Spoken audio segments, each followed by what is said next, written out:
Okay. So sir, ఇప్పుడు చాలా వరకు కోర్టులో కేసులు వేసినప్పుడు వాయిదాల మీద వాయిదాలు వేస్తుంటారు. డేట్స్ అనేది చేంజ్ చేస్తూ ఉంటారు కదా. సో ఎందువల్ల దేనివల్ల అవుతుంటాయి ఈ డేట్స్? అంటారా, జడ్జెస్ అంటారా, లేకుంటే జడ్జెస్ అందరూ కావచ్చు. ఈ వైఫ్ అండ్ హస్బెండ్ కి డేట్స్ అనేవి వాయిదా అంటుంటారు. దేనికి అండి? ఫస్ట్ ఆఫ్ ఆల్ కోర్టుకు రమ్మని ఏ న్యాయస్థానం చెప్పదు. భార్యాభర్తలే వాళ్ళు కోర్టుకు వస్తారు అన్నట్టు. కోర్టుకు వస్తే కోర్టు ఎవరినే కానీ యాక్సెప్ట్ చేస్తారు అన్నట్టు. మీరు కోర్టులో వేసిన పిటిషను ఫ్యామిలీ కోర్ట్ యాక్ట్ లోపల ఏమంటారు అంటే, యాక్చువల్గా అడ్వకేట్ అనేవాడు అవసరం లేదు.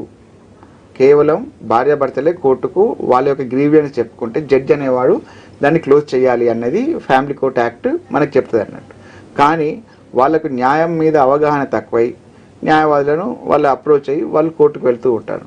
ఆ కోర్టుకు వెళ్తున్న సందర్భం లోపల వాళ్ళు ఏం చేస్తారు అంటే, జడ్జెస్ని కూడా వాళ్ళు కూడా ఒక హ్యూమన్ బీయింగ్, జడ్జి ప్లేస్లో కూర్చున్న ఒక న్యాయమూర్తి కానీ అంటే ఏది మేల్ ఆర్ ఫిమేల్ ఇద్దరు కూడా వాళ్ళు ఫ్యామిలీ ఉండి వాళ్ళు కూడా ఒక ఫ్యామిలీకి రెస్పాన్సిబుల్ పర్సన్స్ కాబట్టి వాళ్ళు ప్రతి ఒక్క కేసును కూడా క్షుణ్ణంగా పరీక్షించి రాంగ్ అనే ధనాదాన్ని క్లోజ్ చేసి డైవర్స్ అనగానే డైవర్స్ ఇయ్యారు. అట్లీస్ట్ కోర్టుకు రావడం వల్ల, కోర్టుకు వచ్చిన సందర్భం లోపల భార్యాభర్తలు ఇద్దరు కూడా పరస్పరం చూసుకోవడం వల్ల, లేదు ఒక పెళ్ళైనాక ఒక 7 ఏళ్ల తర్వాత వాళ్ళు విడాకుల కేసు వేసుకున్నారు అనుకోండి, ఈ 7 ఏళ్ల మధ్యలో వాళ్ళకు ఒక మధుర స్మృతులు, కొన్ని స్వీట్ మెమరీస్, కొన్ని ఏవో ఉంటాయి కదా. ఆ సందర్భము కోర్టుకు వచ్చినప్పుడు అమ్మాయి అబ్బాయి చూసుకోవడం వల్ల, లేకుంటే ఈ అమ్మాయి కొనిచ్చిన బట్టలు అబ్బాయి వేసుకొని కోర్టుకు రావడం వల్ల, ఈ అబ్బాయి కొనిచ్చిన బట్టలు అమ్మాయి కోర్టుకు వేసుకోవడం వల్ల వాళ్ళకు ఒక ఇన్నర్ ఫీలింగ్, అంటే సబ్ కాన్షియస్ మైండ్, అరే నా పట్ల ఈయనకి ఇంకా ఉన్నది, నేను కొనిచ్చింది ఇంకా ఇతను వేసుకుంటున్నట్టు ఈయనకు నా పట్ల ఉన్నది, ఒక అవగాహన ఉన్నది, దీని ద్వారా కలిసే అవకాశం ఉంటుంది అని కోర్టు ఏం చేస్తుంది అంటే ప్రతి ఒక్క పెండెన్సీని పెంచుతూ ఉంటుంది అన్నట్టు. ఒక నిజంగా కూడా కోర్టు కేసెస్ క్లోజ్ చేయాలంటే ఈరోజు ఫ్యామిలీ కోర్టు లోపల ఒక కేసు కూడా ఉండదు. అంటే ఎప్పటికప్పుడు కట్టెలు చేస్తుంటారు. మనకి సుప్రీంకోర్టు కూడా ఒకటి ఇచ్చింది అన్నట్టు, మ్యూచువల్ డైవర్స్ లోపల ఒకవేళ అమ్మాయి అబ్బాయి కోర్టుకు వచ్చినట్టయితే సేమ్ డే డైవర్స్ ఇవ్వండి అంటారు. కానీ జిల్లా కోర్టులలో న్యాయమూర్తులు ఏం చేస్తారు అంటే, సుప్రీంకోర్టు చెప్పినప్పటికీ కూడా దానికి కాల వ్యవధి 6 నెలలు.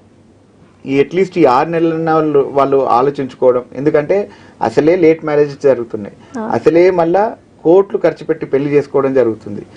అంటే ఇవన్నీ కూడా దృష్టిలో పెట్టుకొని అట్లీస్ట్ ఈ 6 నెలల లోపలనన్నా వాళ్ళు మళ్ళా అంటే మ్యూచువల్గా ఫ్యామిలీ ఎల్డర్సే కానీ, క్యాస్ట్ ఎల్డర్సే కానీ, ఫ్రెండ్సే కానీ మళ్ళా ఇన్వాల్వ్ అయ్యి వాళ్ళది ఏమన్నా సెటిల్ అవుతుంది అని ఈ ఫ్యామిలీ కోర్ట్ జడ్జెస్ కూడా సేమ్ డే డైవర్స్ ఇవ్వకుండా 6 months వరకు ఆపి మళ్ళా కౌన్సిలింగ్ పంపి మళ్ళీ అక్కడ కూడా మళ్ళీ 2 సార్లు కౌన్సిలింగ్ సెంటర్లో అడిగి మళ్ళీ జడ్జి గారు కూడా లాస్ట్ చివరి క్షణం కూడా మళ్ళీ ఏమన్నా ఆలోచించుకునేది ఉన్నదా అన్న సందర్భం కూడా ఫ్యామిలీ కోర్టు జడ్జెస్కు చేస్తూ ఉంటారు. కానీ ఫ్యామిలీ కోర్టులో వర్క్ చేస్తున్న ప్రిసైడింగ్ ఆఫీసర్స్ అంటే న్యాయమూర్తులకు ఎంత పేషెన్స్ అంటే, వాళ్ళు రోజుకు ఒక 100 స్టోరీస్ వాళ్ళు వినవలసి వస్తుంది. 100 మందిని పొద్దున్న ఏ ఫేస్ తోటి అయితే వస్తారో సాయంత్రం వరకు అదే ఫేస్ని అక్కడ పెట్టి వాళ్ళందరికీ కూడా రెస్పాన్స్ ఇవ్వాలి. అంటే వాళ్ళు నిజంగా కూడా ఒక పేషెంట్స్ తోటి అక్కడ కూర్చుంటారు. ఒక డిఫరెంట్ ఆస్పెక్ట్స్, పర్సనాలిటీస్ మన కోర్టుకు వస్తుంటారు. కానీ న్యాయమూర్తి అందరినీ కూడా ఒకటే పారామీటర్లో చూసి ఈ డేట్లు ఇవ్వడం ద్వారా కలిసే అవకాశం ఉంటుంది.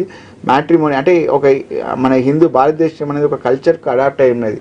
మనం డైవర్స్ కంట్రీ కాదు.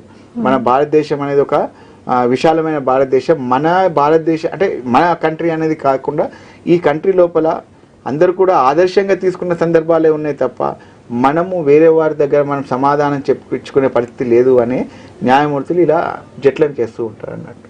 Okay sir.